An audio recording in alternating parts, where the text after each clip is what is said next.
새로운 진술이 나오면서 이 오전 4시 20분, 그날 오전 4시 20분에 한강 근처에서 혼자 자고 있는 A씨가 목격이 됐다는 내용입니다. 이 물과 상당히 가까웠다 이렇게 얘기가 나오는데요.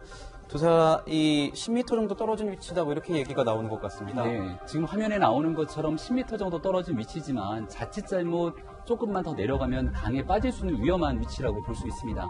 목격자의 얘기에 따르면은 머리는 이 육지 쪽을 향하고 있고 발은 강 쪽을 향하고 있는데 여기에 대한 위험하다고 생각됐기 때문에 이렇게 깨웠다라는 것이죠.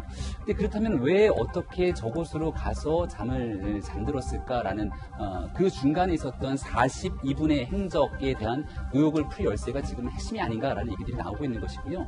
애당초에 저 바로 강 근처에 있었던 내용들까지도 초창기에 나왔던 모습에서는 제대로 언급이 되지 않았던 상황들입니다. 경찰의 실질적인 초동수사 미흡에 대한 많은 질타들이 쏟아지고 있었던 상황이지만 네. 그 이후로 목격자들에 대한 증언 그리고 목격자들이 실제로 제출했던 많은 영상이라든지 사진 이런 측면들에 따라서 지금 현재 수사가 그래도 하나씩 조금 더 사건의 의혹, 진실을 풀 수 있는 방향으로 가고 있는 건 아닌가라는 생각이 드는데요.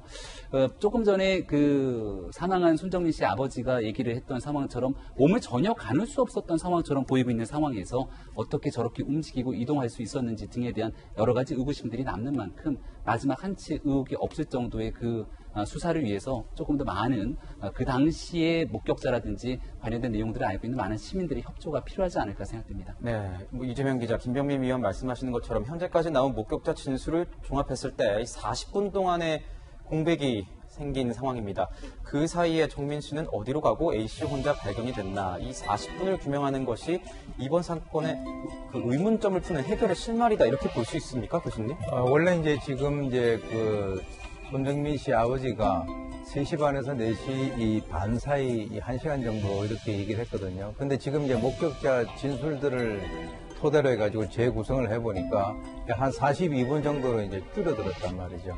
그런데 저는 이제 어디에 좀 주목을 하고 싶으냐 그러면 네. 이 그 손 씨의 친구 A 씨가 갑자기 손 씨가 뭐 이렇게 벌떡 일어나서 뭐 뛰어가서 자기가 쓰러졌는데 그걸 끌고 올라왔다라고 하는 그 얘기를 하면서 이게 정확히 언제 그렇게 했는가에 대해서는 얘기를 안 하고 있어요. 네. 그렇기 때문에 지금 이제 이런 목격자들 진술과 연관돼 가지고 여러 가지 어떤 그 의문을 갖다가 해결하기 위해서는 이걸 좀 더 이 사람이 언제 그렇게 했는지, 지금 가장 문제가 뭐냐면 10m, 즉 25번만 가면 바로 물이 아닙니까? 네. 그러니까 그때 어떤 일이 벌어졌는가, 이런 것에 대해서 지금 하나하나 지금 살펴봐야 될 그런 시점이라고 봅니다. 네, 이 두 사람이 구매했던 술과 관련해서도 좀 더 구체적인 보도들이 나오고 있습니다. 모두 3번에 걸쳐서 술을 9병 구매했다. 하지만 이 9병을 뭐 모두 두 사람이 모두 다 마셨다 이렇게 단정하긴 이른 것 아니겠습니까? 그렇습니다. 꽤 많은 술을 마셨습니다. 막걸리도 마시고 청주도 마시고 또 640ml짜리 큰 소주 2병, 네. 작은 소주. 평소에 송군의 주량이 소주 2~3병이라고 한다라면 두 사람 먹기에는 상당히 많은 부분이고, 그렇기 때문에 이걸 다 먹었다라고 얘기하기는 좀 어려운 부분도 있을 수 있겠다. 네. 10시 54분경부터 한 3시간에 걸쳐서 술을 먹었기 때문에 이 두 사람이 뭐 구토도 하고 앉아 있거나 누워 있거나 하고 이런 부분이 있어서 실제적으로 송군의 아버지가 주장하는 만큼 술에 취해서 또 송군의 그 보통 술 버릇이 술을 마시고 좀 자는 그런 버릇이 있다고는 하죠. 이제 그랬을 때 또 물을 싫어하고 이런 걸 종합적으로 봤을 때 과연 이제 그런 부분에 대해서 과연 이제 술을 먹은 상태에서 걸어서 물에 간다 이런 것들이 어떻게 가능한지 이런 의구심이 있습니다. 그래서 그런 부분들에 조금 더 내용적으로 채워 넣어야 될 것 같다는 생각이 듭니다. 네, 이 휴대폰 한 대는 아직 발견이 되지 않고 있습니다.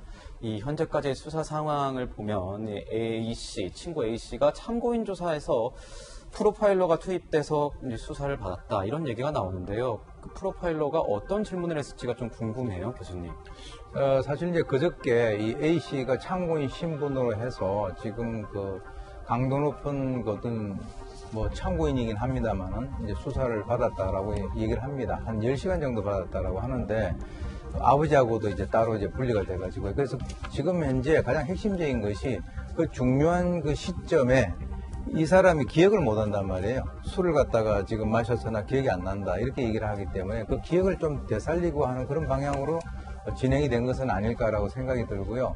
그리고 이제 A씨의 노트북이라든가 이제 A씨 어머니가 3시 30분에 통화를 했기 때문에 이제 이미 그 휴대폰 포렌식은 완료가 됐고 지금 이제 손 씨 아버지가 이 문제를 제기하고 있는 아버지 휴대폰은 지금 그 포렌식을 하고 있는 중이라고 합니다. 그리고 이제 핵심적인 것이 지금 그 이 A씨 휴대폰이 없기 때문에 그와 연관돼 가지고 이것을 찾기 위해서 이제 경찰의 그 힘을 좀 더 이렇게 더 넘어서 해군에 있는 그 특수 장비를 좀 지원을 받아가지고 지금 이제 그 수색 작업을 하고 있고요.